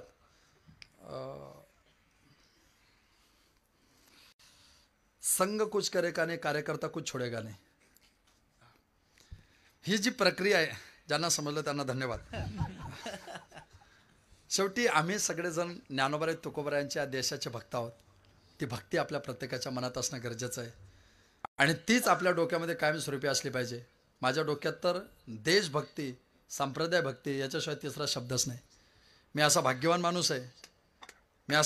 माणूस आहे की महाराष्ट्रामध्ये बावनकुळे साहेबांनी आमची बैठक लावली 71 लोकांची. त्या 71 लोकांमध्ये 40 वर्षाच्या आतला पहिला महाराष्ट्रातला कीर्तनकार जिल्हाध्यक्ष मी भाजपाचा. हे पहिल्यांदा घडलंय. वारकरी संप्रदायात असं घडत नाही. म्हणजे तुम्हाला एकदा कळलं असेल की हा एवढा तापून का बोलतोय. मी पहिला भाग्यवान आहे महाराज. कीर्तनकाराला एवढं मोठं पद, जिल्हाध्यक्ष म्हणजे काय, आता ते साहेब सांगतील एबी फॉर्मच्या वेळेस त्याचं महत्त्व किती असतं तर. हो, पण माझ्या नेतृत्वाने, माझ्या शीर्ष वर्गाने, माझ्यावर विश्वास ठेवणाऱ्या लोकांना मला एवढं माहिती होतं की हा येडा आपल्याला कधी परवडेबल आहे. ही ज्ञानोबा तुकोबरांची वैभवशाली परंपरा आहे. आणि त्या वैभवशाली परंपरेत आम्ही जीवन जगणार आहोत. त्याचं वैशिष्ट्य स्थितीदर्शन आम्ही टिकवणार आहोत. मी ही परमार्थाची परंपरा माझ्या डोक्यात कायमस्वरूपी. मी कीर्तन घेताना आमचे तुळशीदास महाराजही बोलायचे, साहेबही फोनवर बोलले, मी नाहीच म्हणायचो. म्हटलं माझ्याच गावात एवढं लग्न आहे, मी तुमचं लावायला कुठं येऊ.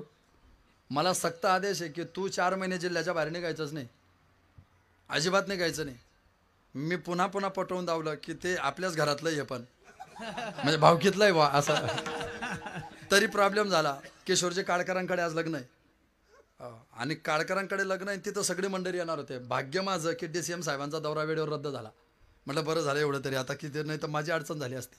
तरी महामंत्रीने ते आले, त्यांनी सांगितलं तू इथं थांबावं लागेल. मी म्हटलं माफ करा, हेही भावकीचं आणि तेही भावकीचंच आहे. आता नाईलाज को क्या इलाज, हे सब कुछ करना पडता है. पण खरोखर आपण सगळेजण दुपारच्या सत्रामध्ये महाराष्ट्राचं चालतं बोलतं रामायणाचं व्यासपीठ म्हणजे आदरणीय श्री त्रिभक्ती परमपूज्य रामरावजी महाराज ढोक यांचं कीर्तन आपण, कथा आपण ऐकतात. दिवसा ढोक, रात्री आमच्यासारखे बिनढोक. आपलं म्हणजे पूज्य ढोक महाराजांच्या मुखारविंदातून महाराष्ट्राच्या मातीत पूज्य ढोक महाराजांसारखा वक्ता होणार नाही. मी माफी मागू का सगळ्यांची? माफी मागू. वारकरी संप्रदायाकडे आता 50 वर्षाच्या आत वक्ता नाही. सातारकर महाराज गेले, ढोक महाराज, संजयजी महाराज पाचपोर, श्री गुरु चंद्रशेखर महाराज, श्री गुरु चैतन्य महाराज, श्री गुरु रामभाऊ महाराज राऊत, अशी बोटावर मोजण्या इतकी लोक जर सोडली ना, 50च्या आत किती प्रसिद्धी जोतात असले तरी वारकऱ्यांच्या चाकोरीत चालणारा आपल्याकडे वक्ता नाही. हे आपलं दुर्दैव आहे. हे दुर्दैव आहे आपल्या संप्रदायाचं. अजूनही विचार करा. माझं बोलणं जर तुम्ही पटवून दिलं ना तर मी माघार घ्यायला तयार जाईल, पण आपल्याला शोधावं लागेल. पूज्य ढोक महाराजांनी वयाच्या 70मध्ये सुद्धा संप्रदायाची जी चाकोरी टिकवली, पूज्य संजयजी महाराज पाचपोरांनी जी चाकोरी टिकवली, या लोकांचा आम्हाला आदर्श घ्यावा लागेल. ही भूमिका तुम्हाला मला प्रत्येकाला डोक्यात ठेवावी लागेल. तुमचा भाऊ, तुमचा पोरगा, तुमचा मित्र म्हणून ऐका. एका मिनिटात 11 वाक्य सांगतो. 11 गोष्टी ध्यानात ठेवा. 1, प्रेताला शृंगार करायचा नाही. प्रेताला किती शृंगार केला तर शेवटी स्मशानात त्याची राख होते. 2, ह्या गावात, या समाजात किती चांगले वागले तरी 40% लोक तुम्हाला बदनाम करतात. त्या 40% लोकांचे त्रास सहन होत असेल तर सामाजिक क्षेत्रात पाय ठेवा, नाही तर पाय ठेवू नका. नाम आहे तो बदनाम आहे. जब तक जिंदा आहे तब तक निंदा आहे.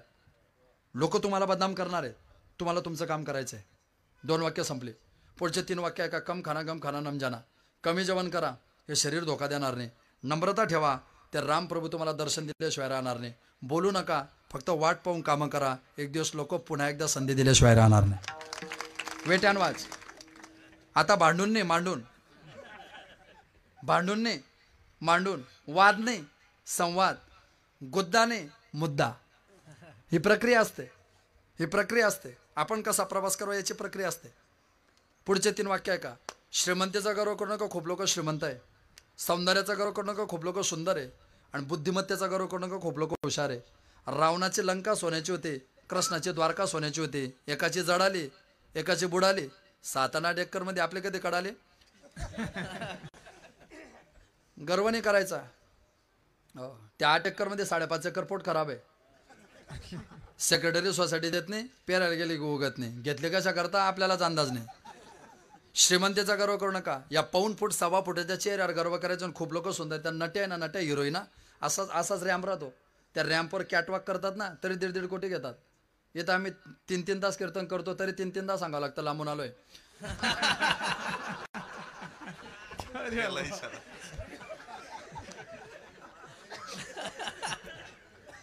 तरी भरोसा पटत नाही. पाहू आता पुढे. बरं प्रमाण द्यावं लागतं. दुरोनी आलो मी गा, दुःख झाले दारुण, दुरोनी आलो मी गा. मग तो एक जण म्हणे कशा करता आले, यावया यथवरी होते हेची कारण, यावया यथवरी. असं आहे ते. गर्व करू नका. माणूस उंच आहे का ठेंगणा आहे, जाड आहे का बारीक आहे, गोरा आहे का काळा, याला शून्य किंमत आहे. माझ्या मित्रांनो, जो हार्टली चांगला आहे तो फेसली चांगला आहे. हा, येड्यावानी करायचं नाही. स्टेजवर यायला लागला की पावडर लावतो, फेटा बांधायला लागला की पावडर लावतो. फेटा बांधताना पावडर लावतो आणि इथं आल्यावर अभंग देह जावं अथवा राव तुम्ही आधी पावडर पुसाव. हा जावण राव तुला पावडर लावून म्हणजे कीर्तन पावडर लावून करतात का? चाललं काय? हा बर पावडर लावून जर माणसं गोरे झाले असते तर या कंपन्या आपण वेस्ट इंडिज मध्ये टाकल्या असत्या. काय गरज आहे भारतामध्ये त्याची?